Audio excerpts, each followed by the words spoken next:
नमस्कार दोस्तों, कैसे आप सब लोग। उम्मीद करता हूँ स्वस्थ होंगे, व्यस्त होंगे, ज़बरदस्त होंगे। तो साथियों, बात करेंगे कल माननीय उच्च न्यायालय उत्तराखंड में जो महत्वपूर्ण सुनवाई हुई है और जो केस है उसको डिस्पोज ऑफ कर दिया गया है। तो आखिर वो कौन सा केस था और किन टर्म्स के तहत उसको जो है डिस्पोज ऑफ किया गया है, क्या निर्णय का निष्कर्ष है, उस पर इस वीडियो के माध्यम से आपके साथ चीज़ों को साझा करूंगा। आप वीडियो में अंत तक बने रहें। आप सभी साथियों का स्वागत है आपके चैनल गेट सॉल्यूशन में, और साथ ही उन सभी साथियों से निवेदन है जो चैनल पर पहली बार विजिट कर रहे हैं या लगातार विजिट कर रहे हैं लेकिन चैनल को सब्सक्राइब नहीं किए हुए हैं, तो उन सभी प्यारे साथियों से निवेदन है कि वो चैनल को सब्सक्राइब कर लें, बेल आइकन को हिट कर लें, ताकि इस संबंध में या यूँ कहें शिक्षा जगत से जुड़ी जो भी छोटी बड़ी अपडेट्स हों वो आप लोगों तक समय से पहुंचती रहें। वीडियो को ज़्यादा से ज़्यादा लोगों तक शेयर किया कीजिए साथियों। वीडियो को लाइक और कमेंट भी किया करें। आपका एक एक लाइक, एक एक कमेंट हमें मोटिवेट करता है कि हम आप तक सही और तार्किक जो जानकारी है, न्यूज़ है, अपडेट है, वो आप तक हम पहुंचा सकें। तो साथियों, शुरू करते हैं।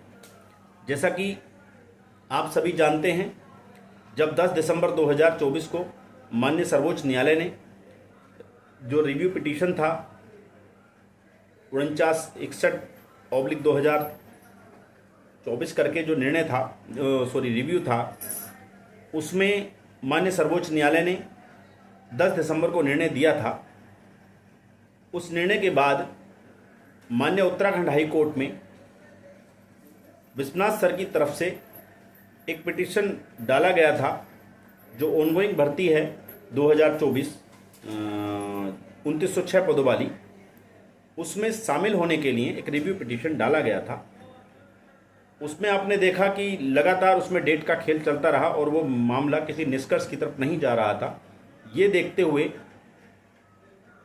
जो विश्वनाथ सर की टीम है, उस टीम ने रुख किया था सर्वोच्च न्यायालय का ट्रांसफ़र पिटीशन के माध्यम से, और उस ट्रांसफ़र पिटीशन में 5 मार्च 2025 को निर्णय आ गया था कि जो आवेदक हैं उनको जो है जो भर्ती प्रक्रिया है, काउंसलिंग है, उसमें शामिल किया जाए और जो पात्र उम्मीदवार पाए जाते हैं उनको जो है नियुक्ति दी जाए। और उसके लिए निर्धारित समय सीमा तय कर दी गई माननीय सर्वोच्च न्यायालय के द्वारा 5 जून तक की, यानी कि 3 महीने का समय उसमें दिया गया है।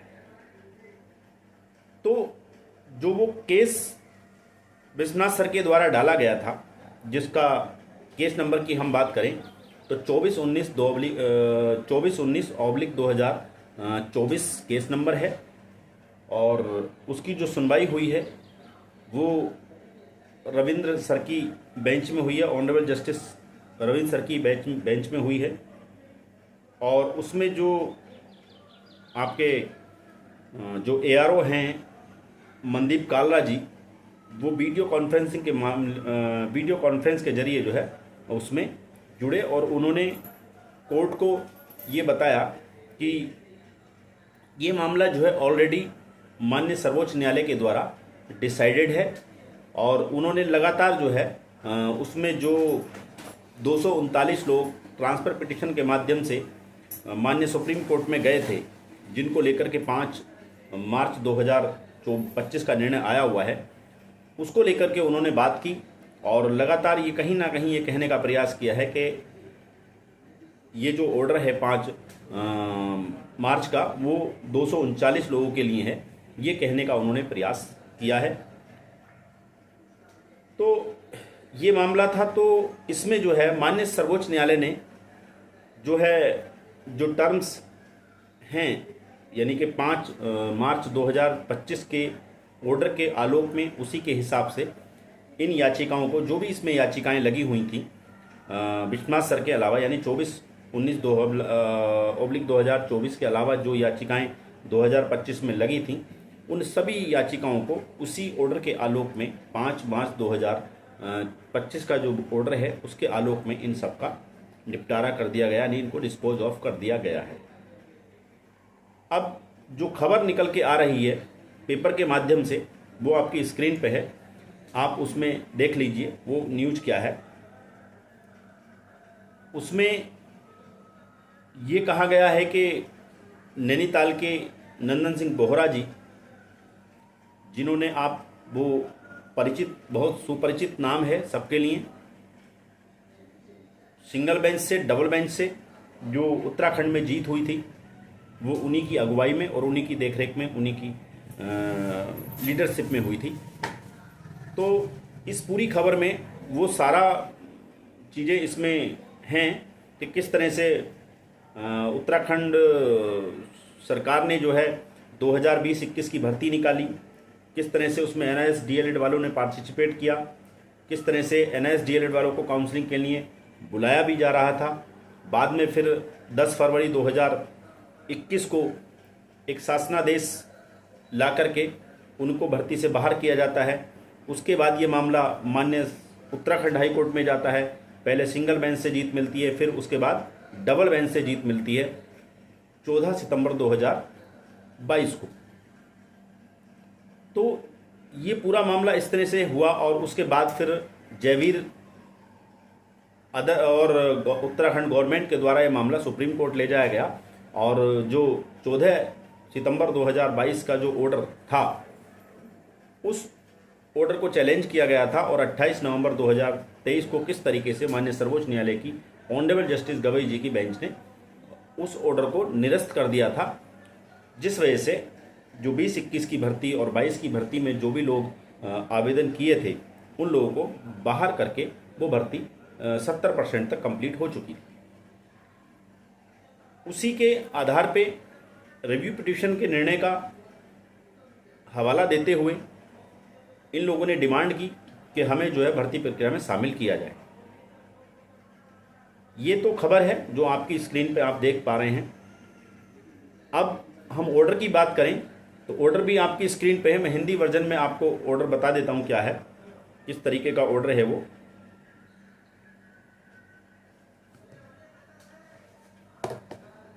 इसमें कहा गया है ऑर्डर में, हिंदी में हम समझ लें। याचिकाकर्ता के अधिवक्ता श्री मनदीप कालरा ने वीडियो कॉन्फ्रेंसिंग के जरिए सुनवाई की। राज्य की ओर से DAG श्री NS पुंडीर ने सुनवाई की, यानी राज्य सरकार के जो वकील थे वो NS पुंडीर थे और याचिकाकर्ता के विद्वान अधिवक्ता ने प्रस्तुत किया कि इस याचिका पर माननीय सर्वोच्च न्यायालय द्वारा 5/3/2025 को स्थानांतरण याचिका संख्या 4243/2025 को बनाम विश्वनाथ उत्तराखंड राज्य सरकार विश्वनाथ बनाम उत्तराखंड राज्य एवं अन्य में पहले ही निर्णय दिया जा चुका है।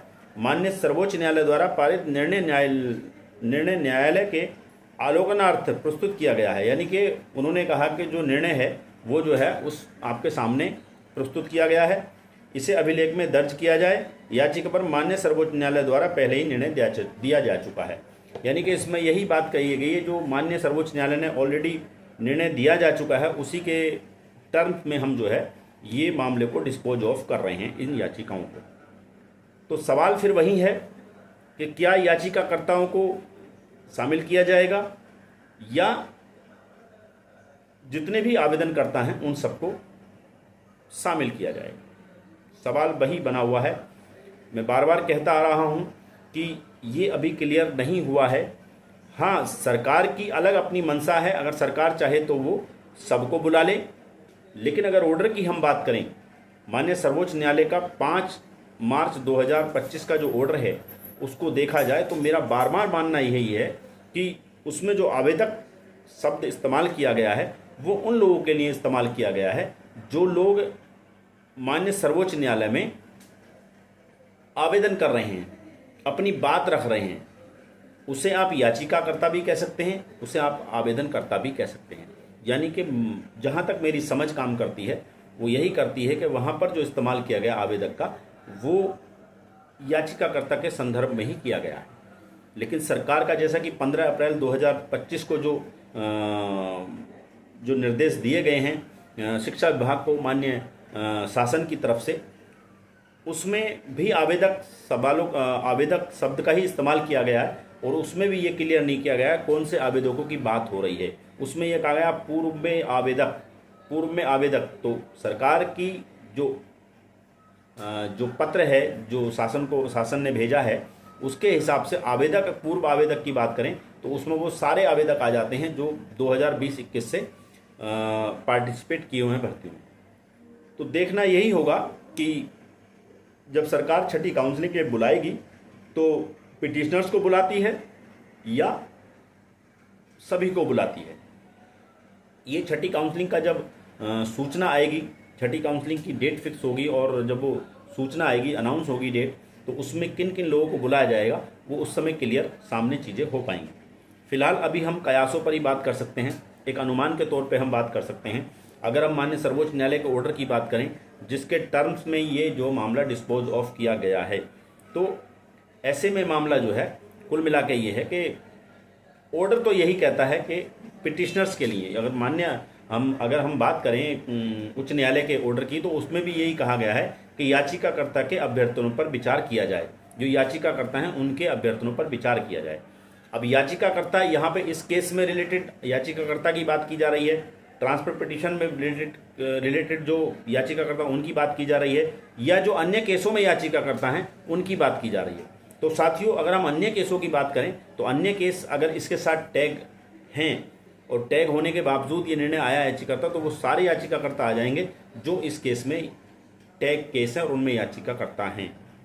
तो देखते हैं, अगर हम याचिकाकर्ता की बात करें तो कम से कम 500-600 याचिकाकर्ता अलग अलग केसों में हैं जो 2020-21 से लेकर के और आज तक मान्य हाई कोर्ट में या सुप्रीम कोर्ट में दायर हुए हैं उत्तराखंड के मामले में।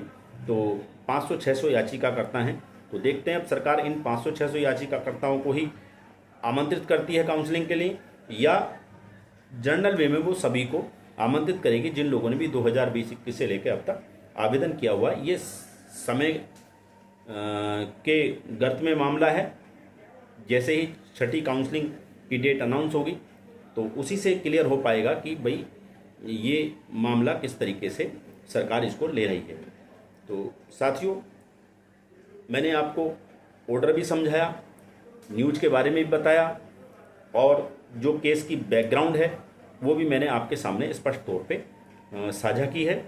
उम्मीद करता हूँ जो भी मनों में सवाल आपके आ रहे होंगे, कहीं ना कहीं किसी ना किसी हद तक उन सवालों के आप जवाब ढूंढने में जो मेरी बातें मैंने आपको साझा की हैं आप लोगों के साथ, कहीं ना कहीं वो आपको ज़रूर सहायक बनेंगी आपके लिए, आपके सवालों के जवाब ढूंढने में। तो साथियों, आप वीडियो में अंत तक बने रहें, इसके लिए आपका बहुत बहुत धन्यवाद। आगे जो भी अपडेट होगी उत्तराखंड शिक्षक भर्ती को लेकर के, या जो केसेस अभी और भी पेंडिंग होंगे उनको लेकर के कोई भी अगर अपडेट मेरे पास होगी तो मैं आपके बीच फिर लेकर के उपस्थित रहूँगा। तब तक के लिए साथियों, नमस्कार। आपका दिन बहुत बहुत शुभ हो।